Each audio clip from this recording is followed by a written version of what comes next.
Hey, what's up, guys? Thanks for coming back. I've got a special topic for you today. It's love. And I just stumbled across this on the internet. I got a lot out of it, and I thought the world could as well. So I want you guys to sit back, get some coffee, some tea. I got some green tea going. Get up in your favorite chair, snuggle up on the bed, turn this on, and grow. Of love is not hate, it's not fear. And today we are going to discover this together because it's quite simple. And why would you even spend any time looking into this or discovering something that clearly most people already have an idea about what love is? When we have an idea about what love is, it's just that. It's just an idea. And when we don't really know what it is, when we don't really know what it looks like, then we keep on searching. We search and search, and we're looking for it outside of ourselves, which means that often love is something that makes us feel good when someone is nice, when someone gives you what you want. We think that that's what love is because it makes us feel really good. It makes us feel really connected, really satisfied, really fulfilled, warm, turned on, whatever you want to call it. So this is just an idea, and of course, because it's an idea, it doesn't last, and it oscillates between looking for it and never finding it, and lacking. So feeling that there is never enough love, nobody loves you, nobody gives you approval, that means nobody understands you. Love is so simple, and there is really beautiful way to look at it. So I'm gonna invite you to look at it with me today.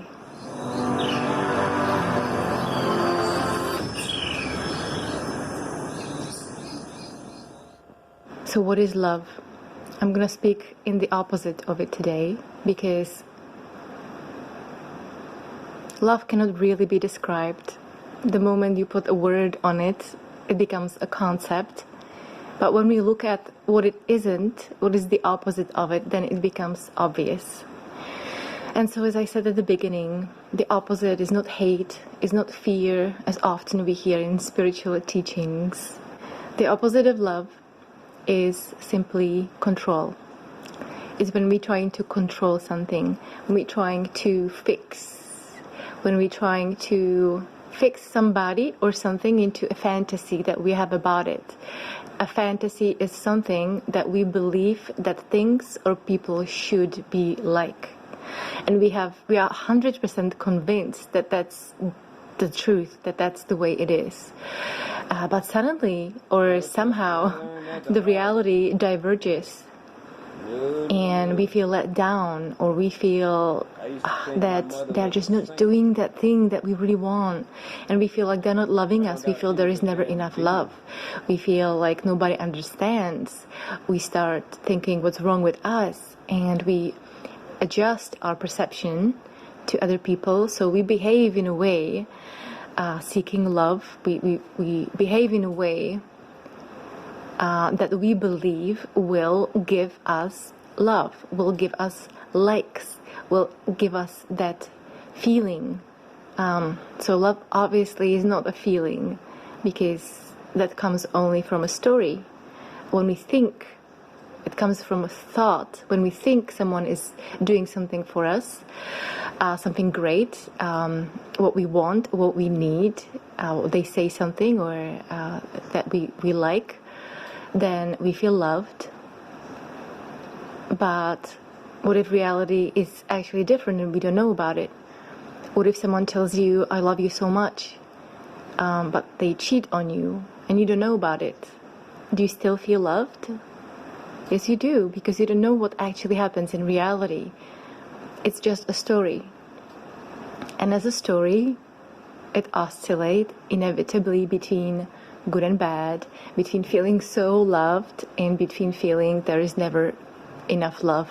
Nobody will ever love you, or nobody will ever love you, or the world is just not a loving, warm place, and you have to constantly manipulate this world and other people in order to get some approval, to get some understanding, to get some listening, to get some attention, to get some love, some warmth,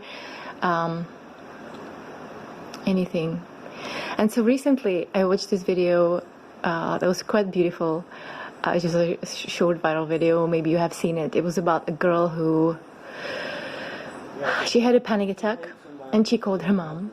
And by the time her mom arrived to her house, and this was filmed with a security camera, the girl was basically lying on the floor outside of the house, so on the road, on the driveway, and it was raining. She was just lying there. And so the mom arrived, and the security camera caught what happened, and it was very simple. Because normally when moms see their children doing something that can cause them some harm, or maybe, they get wet, they can get sick, they need to give some advice. Let me give you guys some advice. I had to learn this the hard way. Take a good look at your mama.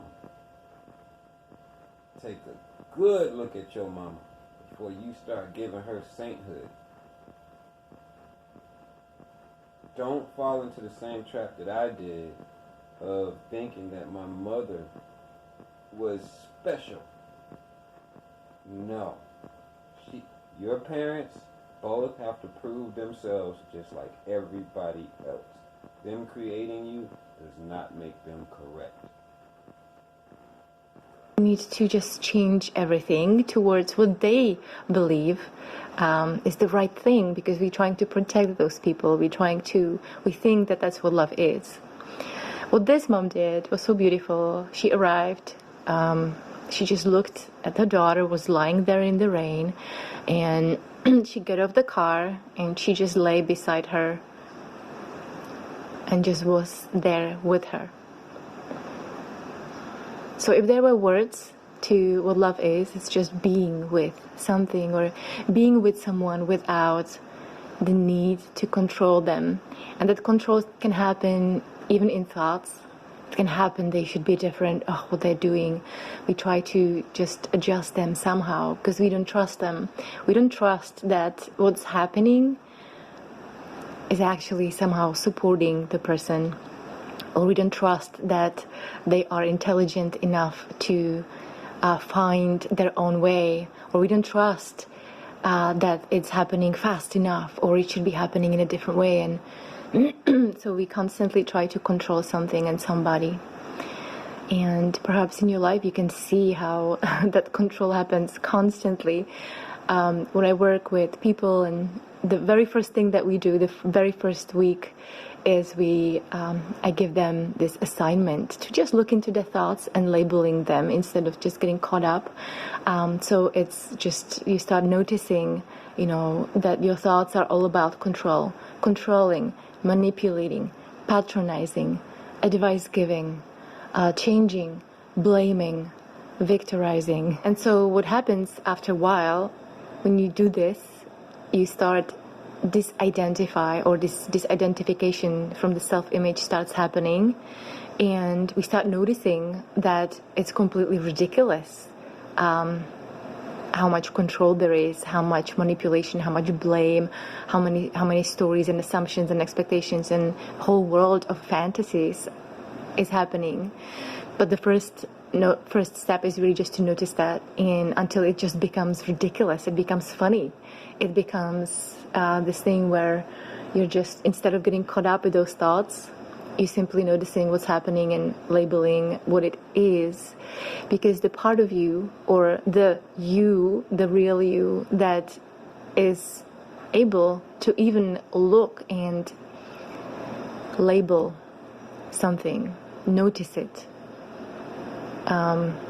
is able to do this without any agenda. The person the self-image that we believe that we are, it can never notice anything. It can never notice anything that's in reality or that's actually happening. It always notices a story, and it always notices with an agenda, because it already knows what's better and what's worse, and it already has an idea about everything.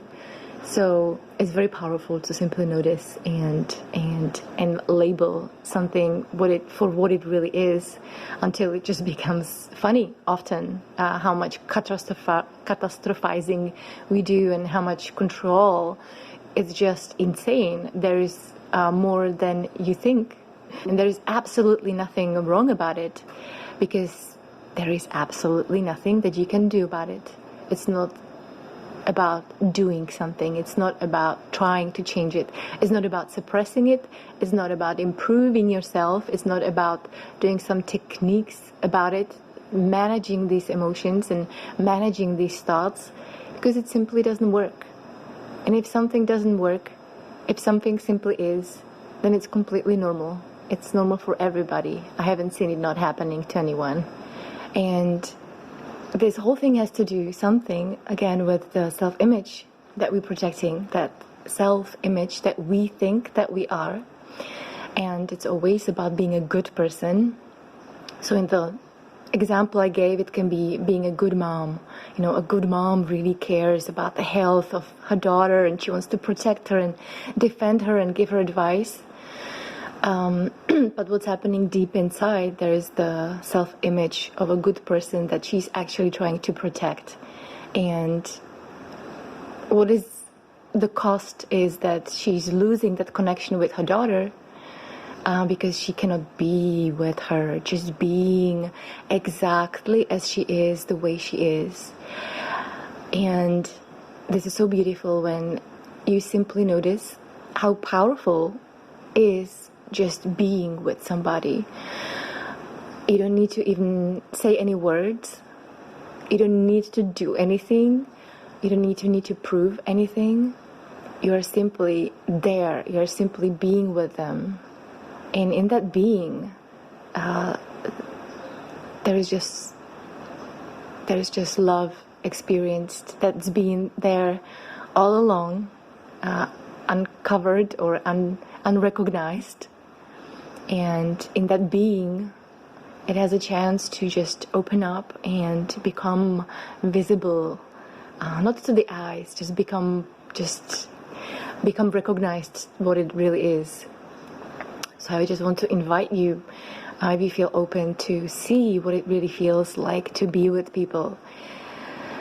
It is, of course, not a task. It's not an advice to do, because it's completely normal that we have these judgments about people, that we're trying to control them very subtly all the time in our heads, that they should be a little bit different. We know what is the best for them. And therefore we are with that fantasy of what's the best for them, and we're losing that beautiful connection that's there. And miracles really happen when we can really just be with somebody or something. It's just the way things unfold is just so unexpected. It's so healing. It's way beyond of any ideas we have about how things should be and what is the best. I always find this unexpectedness that reveals itself, that comes from this being, and it's beautiful. And there is also nothing wrong with simply getting caught up with the self-image that we believe that we are, the voice essentially in our head that tells us what is the best. The images that are not visible, but we just can't deny them, we react to them.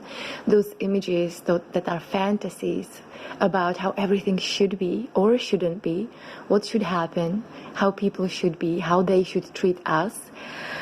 A whole world, a whole universe of fantasies. And so in being, that's why love is just so powerful, because it's simply being with exactly what's in front of me. Not an idea, simply what's right here.